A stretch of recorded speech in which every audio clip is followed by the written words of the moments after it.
बहुत सावधानी से सुनिएगा, भागवत की रचना क्यों की गई, आज हम थोड़ा इसको विस्तार से बताएं, बहुत समय से नहीं बोला है। द्वापर युग की बात है। ब्रह्म नदी कहते हैं सरस्वती को। यदि कभी कहा जाए ब्रह्म नदी तो सीधा नाम लेना सरस्वती नदी। और ब्रह्म नदी सरस्वती का एकमात्र ऐसी नदी है पूरे विश्व में जिसका सबसे कम देर तक दर्शन होता है, सबसे कम प्रवाह है। बद्रीनाथ कितने लोग गए, हाथ ऊपर करो भैया। पूरे बिसौली में इतने ही लोग ही बद्रीनाथ गए। बद्रीनाथ से आगे अब की बार, अब तो कपाट बंद हो गए, पर अब जब कपाट खुले बद्रीनाथ भगवान के, इस बार प्रयास करना, जो लोग हाथ ऊपर नहीं किए सब जाना। हाँ लाला देख लियो, बैठ जा। इस कथा के फलस्वरूप हमारी आज्ञा मान करके अगली साल आप सब बद्रीनाथ जरूर जाना, जो नहीं गए। व्यक्ति को बद्रीनाथ जरूर जाना चाहिए, उसके पीछे कारण है, सुना देते हैं। ये बद्रीनाथ जो है ना, ये हिमालय पर सबसे व्यवस्थित स्थान है। केदारनाथ भगवान, अभी केदारनाथ जी जहां विराजते हैं, ये केदारनाथ भगवान का स्थान नहीं है।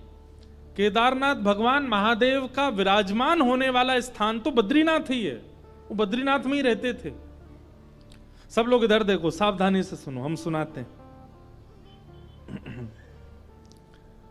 तो एक बार की बात है, महादेव से जाकर के भगवान नारायण ने, शंख चक्र गदा पद्मधारी श्रीमन नारायण भगवान ने जाकर के कहा कि हमको हिमालय पर कोई स्थान बता दीजिए, हम वहां रहकर के भजन करना चाहते। तो महादेव तो भगवान से बहुत प्रेम करते हैं।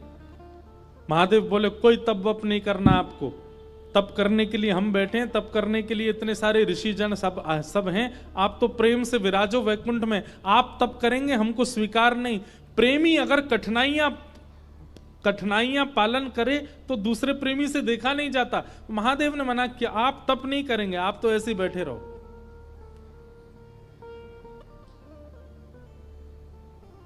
भगवान ने फिर कहा नहीं हमको तप करना है, हमको तप के लिए स्थान दो। महादेव फिर बोले भैया आपको तप करने की क्या जरूरत है, आप भगवान हो साक्षात। महादेव ने कोई स्थान प्रदान नहीं किया, पूरा हिमालय महादेव का है, उनकी आज्ञा के बिना कैसे जाएं। भगवान ने बोला कि भाई ये राजी हमको स्थान नहीं देंगे, उनकी गैर राजी में कोई और तरीका अपनाना पड़ेगा स्थान लेने के लिए।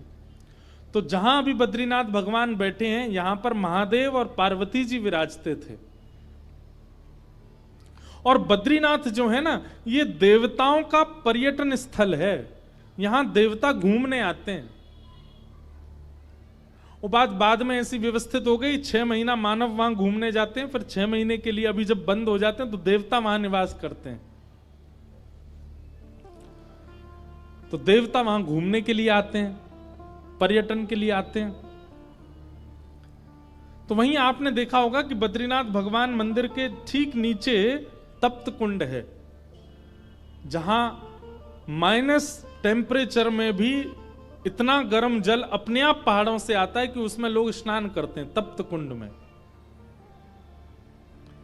तो महादेव और श्री पार्वती जी नित्य तप्त कुंड में स्नान करने के लिए जाया करते थे ब्रह्म मुहूर्त में।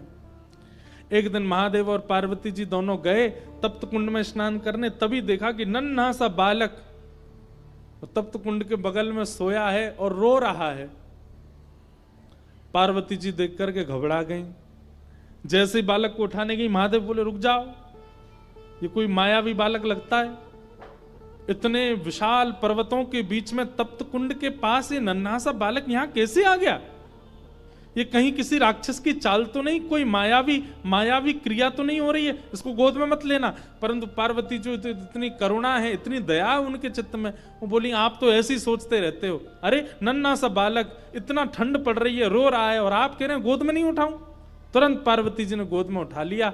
कंबल में लपेट लिया, बालक को हृदय से लगाया। अरे इतनी रात्रि, इतना इतना ठंड पड़ रही है और ये बालक ऐसे उघारा सा बैठा है।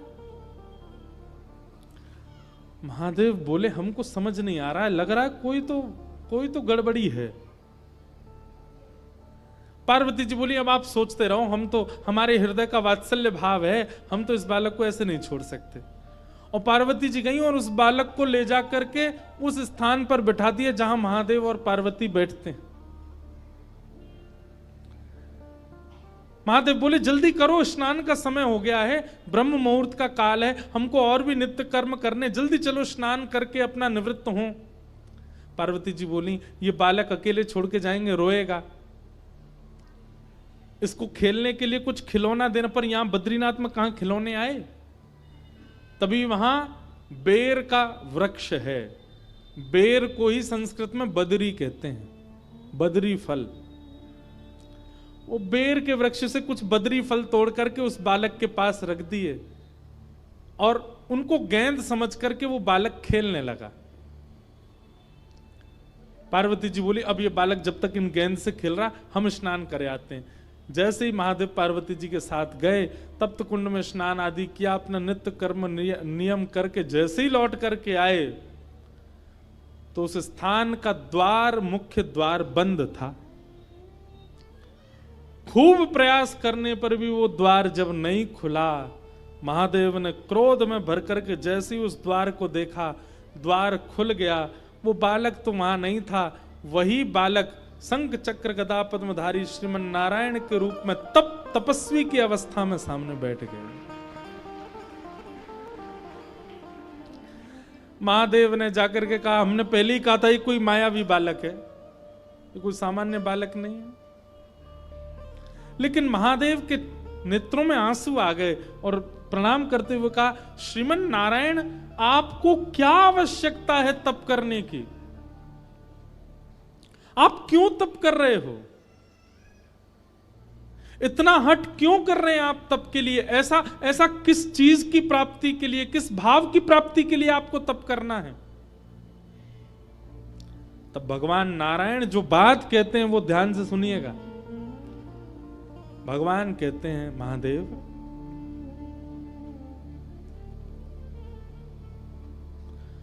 कर्म की पत्नी का नाम है तपस्या। आप लोग सारे शास्त्र उठा करके देख लीजिए, कलयुग से पहले जितने भी युग हैं उन युगों में चाहे दैत्य हो, चाहे ऋषि हो, चाहे महापुरुष हो, चाहे मानव हो, तप सबने किया। रावण भी तपस्या करने गया था, हिरण्यकश्यप भी तपस्या करने गया था, हिरण्याक्ष भी तप करने गया था, कंस भी तपस्या करने गया था। इसका मतलब क्या है, अन्य युगों में आप कितने भी कर्म कर लो, जब तक आप तप नहीं करोगे आपको कर्म का फल नहीं मिलेगा, क्योंकि कर्म की पत्नी का नाम है तपस्या। बिना तप किए कर्म फल नहीं देता हमें। इसलिए श्रीमन नारायण भगवान कहते हैं कलिकाल में जन्म लेने वाले हर मानव के नाम का संकल्प लेकर के मैं ही तपस्या में बैठा हूं, मैं तपस्या कर रहा हूं।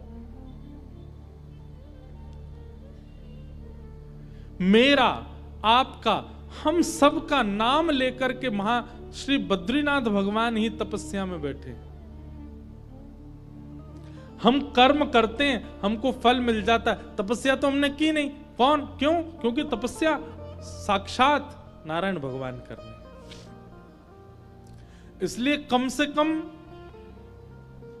आज आपका घर बन गया, आज आप धनवान हो गए, आज आपके बच्चे पढ़ लिख के विद्वान हो गए, आपने केवल कर्म किया, लेकिन किसकी तपस्या का फल आपको मिला?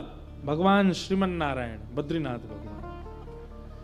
इसलिए हर व्यक्ति को साल में एक बार, 2 साल में एक बार, 5 साल में एक बार बद्रीनाथ भगवान को धन्यवाद कहने जाना चाहिए कि आपकी तपस्या से हम जी रहे हैं नाथ, धन्यवाद। आज तक भगवान वहां तपस्या करने के लिए बैठे हैं। हम लोग कोई भी यज्ञ करते हैं, कोई भी अनुष्ठान करते हैं, उसमें हमारा नाम पूछा जाता है, गोत्र पूछा जाता है। इंद्र शर्मा नामनो हम, भारद्वाज गोत्र उत्पन्नो हम, सपरिवारो हम, सकुटुंबो हम। संकल्प लिया जाता है। उस संकल्प के कई कारण होते हैं। एक कारण यह भी होता है कि आपका नाम गोत्र श्री बद्रीनाथ भगवान को सुनाया जाता है, और आपके उस नाम गोत्र से बद्रीनाथ भगवान जल छोड़ के आपके नाम का तपस्या करते हैं। संपूर्ण ब्रह्मांड के प्रत्येक मानव के लिए तप कर रहे हैं। कौन? बद्रीनाथ भगवान। इसलिए उनका दर्शन करने हर व्यक्ति को जाना चाहिए, और दर्शन करके धन्यवाद करना चाहिए कि नाथ आप तपस्या कर रहे हैं हमारे लिए। जो आज तक बद्रीनाथ नहीं गए, यहां पर बैठे या जो लोग लाइव देख रहे हैं, वो भी अगले वर्ष निश्चित बद्रीनाथ भगवान का दर्शन करने जाइएगा, प्रणाम करके आइएगा। तो ब्रह्म नदी कहते हैं सरस्वती को। सरस्वती का प्रवाह विश्व में सबसे कम प्रवाह है, शायद 1-1.5-2 किलोमीटर का ही है बस, और वो बद्रीनाथ में ही दर्शन होता है। बद्रीनाथ से आगे एक गांव है, उसका नाम है माना। वहां माना गांव में सरस्वती जी का उद्गम है। सरस्वती जी प्रकट होती हैं, प्रकट होकर के नीचे आती हैं, भीमशिला से आगे होकर के जाती हैं। उसके बाद अलकनंदा जी हैं, सरस्वती जी अंतर ध्यान हो जाती हैं।